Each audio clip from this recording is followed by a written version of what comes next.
sy i ring skikkelig gøy. Jeg har sydd noen skikkelig kule spisebrikker, og jeg skal vise deg dette. Hei, jeg heter Nina, dette mitt syrom, og velkommen til serien min, Nina Syrom. Jeg Pfaff-ambassadør, og jeg har fått et nytt tilbehør av Pfaff, som heter Circular Attachment. Det kanskje allerede flere av dere som har noe sånt, for det jo ikke helt nytt, men for meg så det skikkelig nytt, og det ordentlig gøy. Med dette så tar jeg egentlig og gjør, føler jeg, en vanlig type symaskin om til en broderimaskin, for du kan sy ring. Og du kan gjøre så veldig mye med disse ringene. Du kan jo applikere og sy mønster og figurer. Jeg har jo begynt å utforske dette nå, så jeg holder meg foreløpig bare til basic, men basic ikke basic likevel. Så det jeg skal vise deg i dag, det denne spisebrikken her, hvordan jeg har sydd den. Og det jeg har gjort, det jo det at jeg har begynt med å sy en ring, og så har jeg jobbet meg ut i kantene med å sy sirkler, som på en måte ikke hele, men som stopper. For å lykkes så det en ting som kjempeviktig, det stabilisering.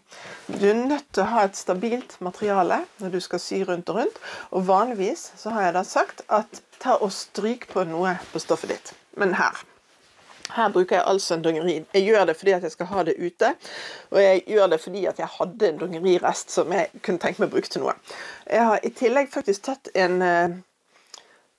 det faktisk en bomullsvatt jeg har inni, for det var en rest etter teppet jeg sydde. Så normalt sett så ville man jo bruke kanskje en litt tynnere vakt, sånn som heter bordvatt inni. Og så har jeg jo tatt et bomullslerret på baksiden.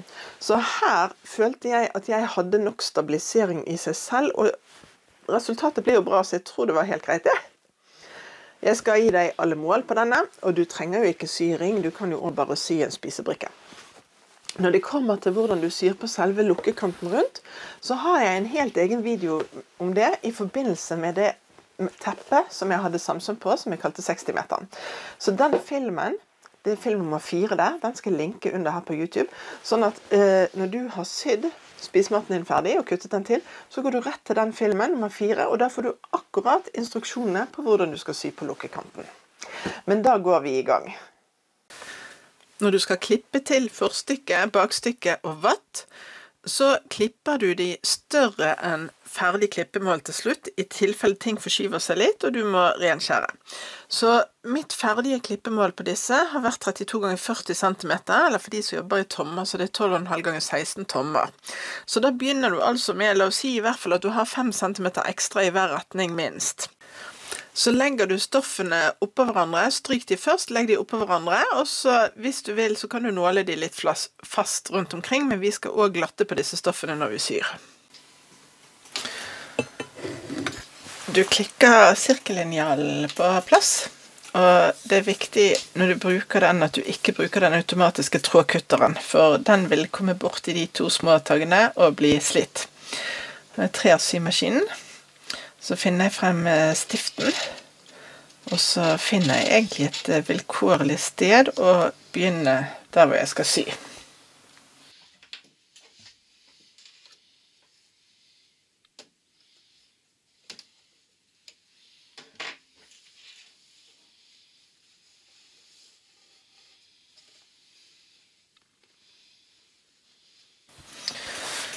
Så jeg stikker stiften gjennom alle 3 lag med stoff, og så ned i den lille holderen på baksiden.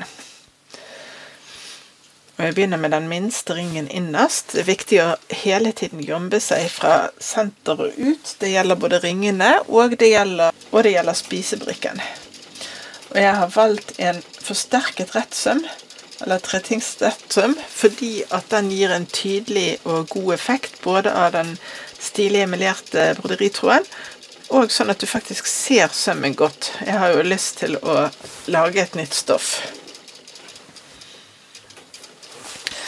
Så jeg syr bare rundt i ring nå, og det gjør jeg på den hele første sirkelen, eller rundingen som jeg skal ha, med masse sirkler inni. Når jeg har sydd rundt den første sirkelen, så kutter jeg ikke tråden, jeg bare fester den. Og så flytter jeg bare ut til en litt større sirkel. Og disse flyttene mine her, de tar jeg helt vilkårlig. Og så fortsetter jeg til å sy hele den første.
Når jeg kommer helt ut og sydd den ytterste hele ringen, så har jeg fremdeles plass til å ta litt grann sirkler som da kommer på utsiden av stoffet. Så jeg gjør det, og så bare syr jeg ikke full sirkel.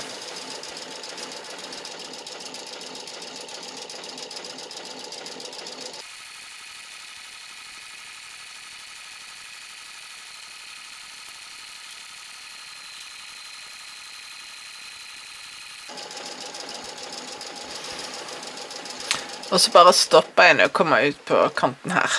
Det er ikke noe mer å gå på.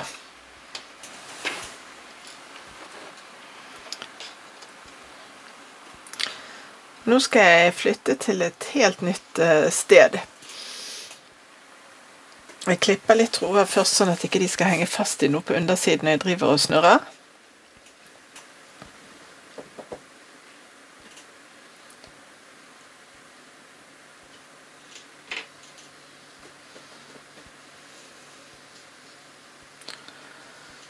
Så setter jeg egentlig den knappenålen sånn litt vilkårlig, kan ta et hjørne. Og så begynner jeg skal hele tiden jobbe med, nå får den store sirkelen ut, så jeg begynner med den største sirkelen jeg har lyst til. Og den er større enn at jeg kan sy rundt, så jeg syr bort til jeg treffer sømmen fra den forrige sirkelen, og så fester jeg tråden.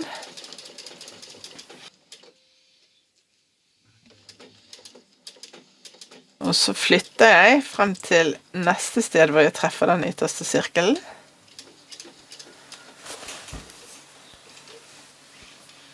Fester tråden. Og syr videre.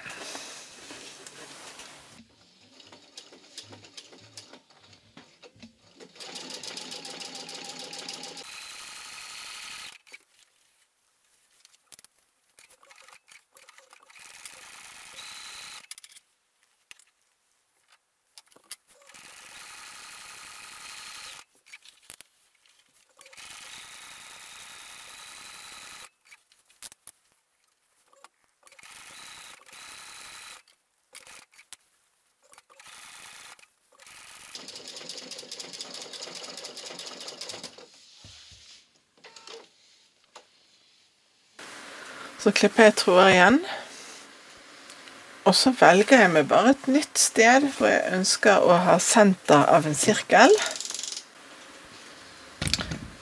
Og jeg fortsetter å sy på samme måte. Jeg vipper rundt altså for å sjekke hvor sirkelen kommer, og så stopper jeg hver gang jeg krasjer i en tidligere sirkel. Og jeg begynner hele tiden med den sømmen som er nærmest en tidligere søm. Og det er fordi at jeg ikke skal få noen krøller. Det fikk jeg nemlig på første jeg laget. Så sånn fortsetter jeg rundt hele matten.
Når du har fylt spisebrikken din med det du ønsker å ha av sirkler, så er det på tide å renskjære og gjøre klar til lukkekant.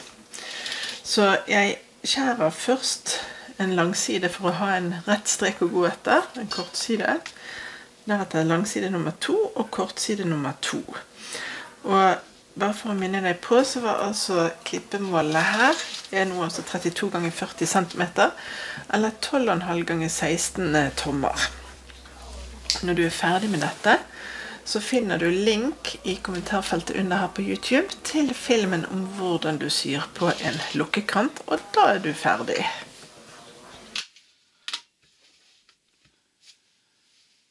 Syns du dette var gøy? Jeg synes det er kjempegøy, og foreløpig så har jeg laget 4 filmer om dette.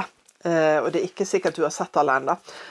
Men 4 filmer er ikke nok for meg, for jeg går bare og tenker på hvordan jeg kan bruke dette og lage nye, gøye prosjekter.